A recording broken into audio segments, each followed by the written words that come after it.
Welcome to the Social Podcast, where no discussion or debate is off limits. Happy Tuesday, everybody. Welcome to the Social. We'd like to welcome back TV producer Kate McKenna to the panel. Yes. All right, everybody. Well, from local radio, late night shows, The View, hit podcasts like Call Her Daddy, Kamala Harris is everywhere in these final weeks before Americans head to the polls. So let's kick off this show. What do we make of Kamala hitting up these media outlets? Oh, we like it. We like it. Yeah, it's not surprising. I think we've seen this done time and time again. We remember when Donald Trump was running first time around, he showed up on everything from Jimmy Fallon, and beyond, and he is doing his own circuit. So it's not surprising that Kamala is trying to find or speak to her audience. What I did find interesting was the Call Her Daddy podcast. Now, this is a podcast, if you know, it's been around for quite a few years. It has a massive following among females of a particular age group, but actually her age, I think. Your age. But also, yeah. And then also, I think a range of political affiliations there. It is a podcast where they talk a lot about sex, or she talks a lot about sex. And so it's quite a racy podcast. So it's an interesting choice. But the thing is, we can't forget that one of the centerpieces of this particular election, one of many, is the abortion issue. And Kamala is really leaning into that audience because it is one of the strongest pieces, I think, of her election platform. We're clearest where she stands, and it is one of Donald Trump's weakest points. And we know that among majority of Americans, this is an important issue. And so I think that it's a really important and selective choice. I'll just reflect on, though, that it is surprising that we've come so far. Like, as somebody who works on a lot of shows about sexuality, for years we were always told, no celebrity's gonna go on your show and talk about sex and whatever. Yeah. And now she's now the vice president is there. So what a world. What a world we're living in. Well, I want to piggyback on that because I do think a lot of people think of Call Her Daddy as a sex podcast. And I get it. Like, if you look at the image that, here's the podcast image. This isn't what a traditional political correspondent looks like. Not. But I think we're in a year where we know that women can be many things. That's right. Right? That is correct. You can talk about politics and women's reproductive rights and sex. Yeah. And actually, this podcast started out as kind of a one-line podcast all about sex. And it has since evolved into a space where there is lots of chat about women's issues. Jane Fonda called Alex Cooper one of the best interviewers she's ever had. Oh my gosh. Which is pretty remarkable. And I will admit that I've not listened to this podcast because of appearances. So this is very interesting. And I don't think you're alone in that. I don't think you're alone in that. And I also, like, when you talk about the leanings, the political leanings of the podcast, I found this from NPR really interesting. 44% of her listeners are either Republican or independent. Oh, interesting. Meaning that Kamala's team, quite savvily, knew that they could win over 44% of listeners who are potentially undecided. Yeah. So I just think it was a really savvy play, and people underestimate this podcast for sure. Yeah. It is, I agree that it is savvy, and a recent poll suggests that almost 40% of U.S. voters avoid news. Which explains so much. And more than half say that when they do get news, it's via social media. So going to these, some might call them unconventional, like these late night shows and multiple podcasts. She's on a sports podcast, Smartless with our pals that we listen to, Jason Bateman, etc. And Call Your Daddy. Like, those might be considered Call Her Daddy. Call Her Daddy, not your daddy.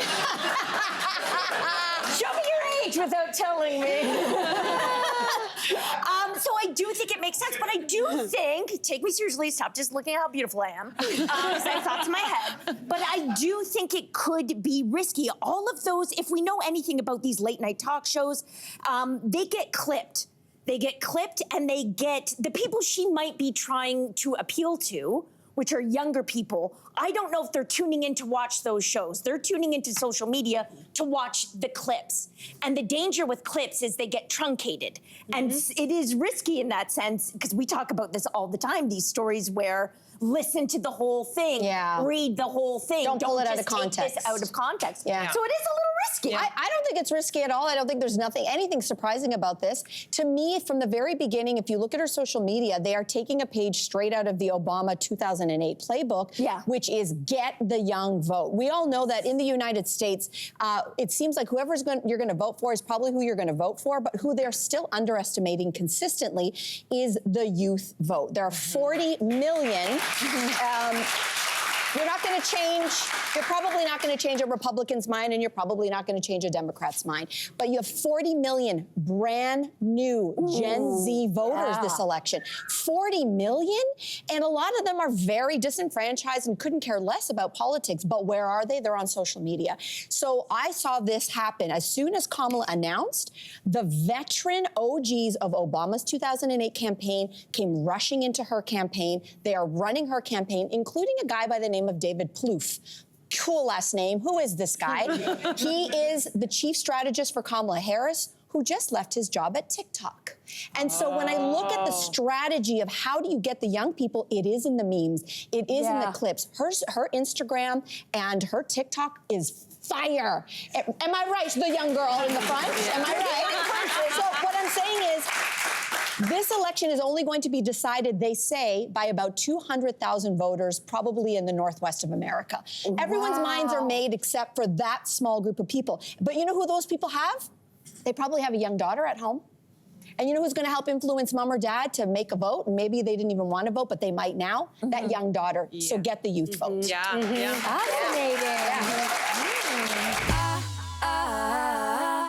So a 27-year-old woman who got married 3 years ago shared on Reddit that her younger sister asked if she could borrow her custom-made wedding dress for her big day. She wanted to save money, and she was turned down. So would we be okay?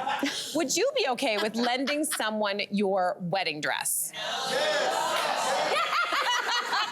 Are you all monsters? The answer is, of course, yes. Yes, of course. It is not just someone, it is her sister. She's already worn the dress. So you've already had your moment walking down the aisle. Your sister gets your sloppy seconds dress. I think, like, what are you going to do? Put it in a box under the bed and think that's kinder than lending it to your sister? I have no issues with this. That's not none. Okay, there's one over. This other sister said she wanted to preserve.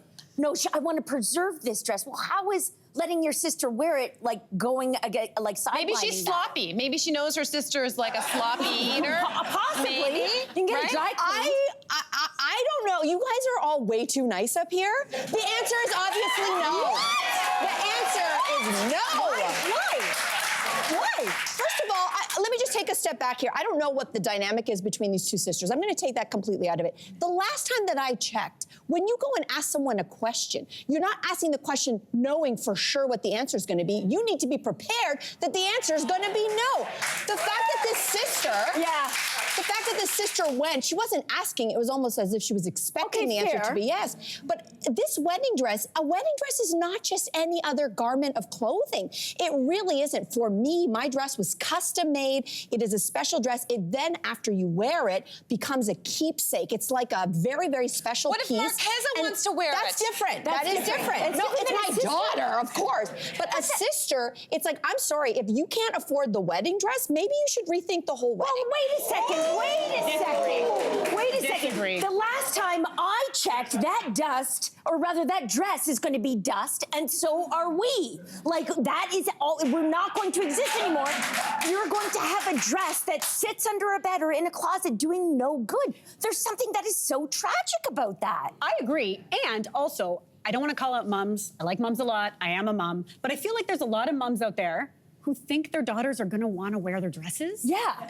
I hate to break it to you. Chances are they're going to want to pick a dress for themselves. I'm sorry. No, it's fine. No. Okay, can I give you a scenario? It's fine. So when I was a little baby, grandma, aunts, uncles, they used to knit my brother and me little sweaters. They sat in a drawer at my mom's house, folded up, covered neatly in tissue and so on. And my mom and I were both like, this is such a tragedy. These beautiful hand knit sweaters, there aren't going to be any other babies in our family, are just sitting there. So now whenever a close friend is having a little one, we go into that drawer, take out a sweater, and gift it to them. And again, it's like giving this sweater a second life.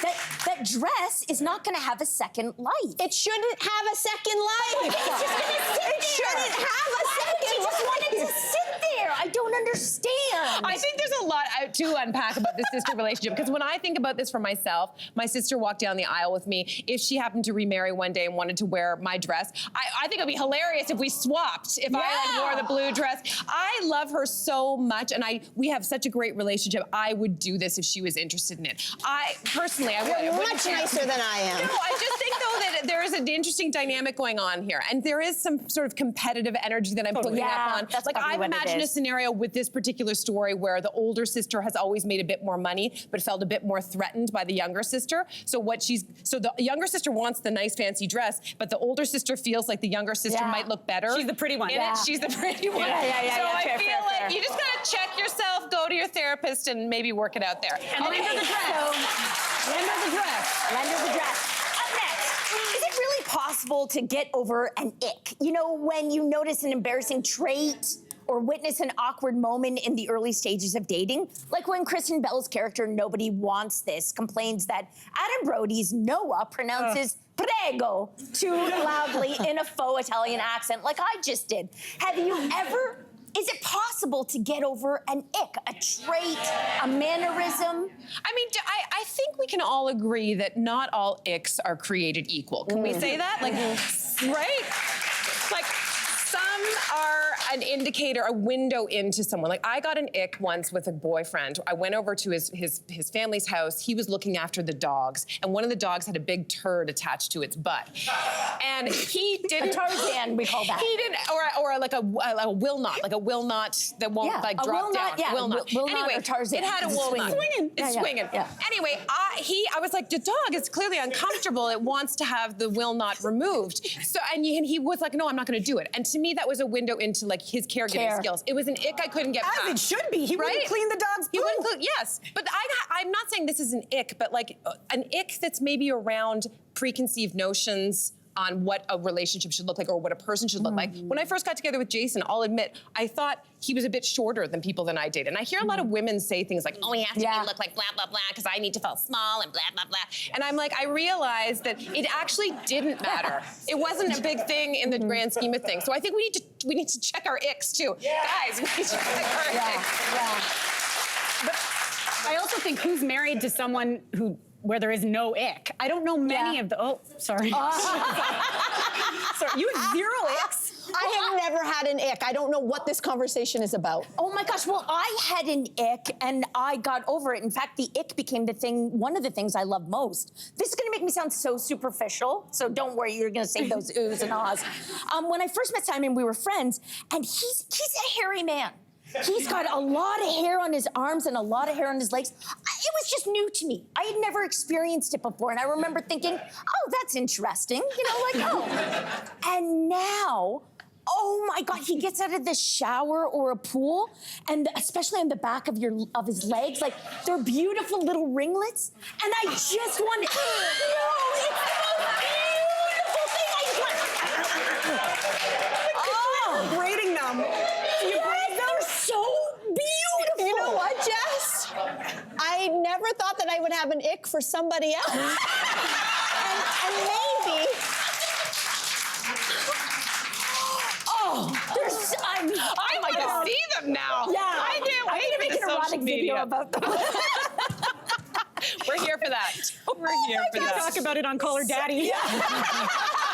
No, call your daddy. Subscribe to the Social Podcast so you don't miss a fiery debate. Until next time, socialites.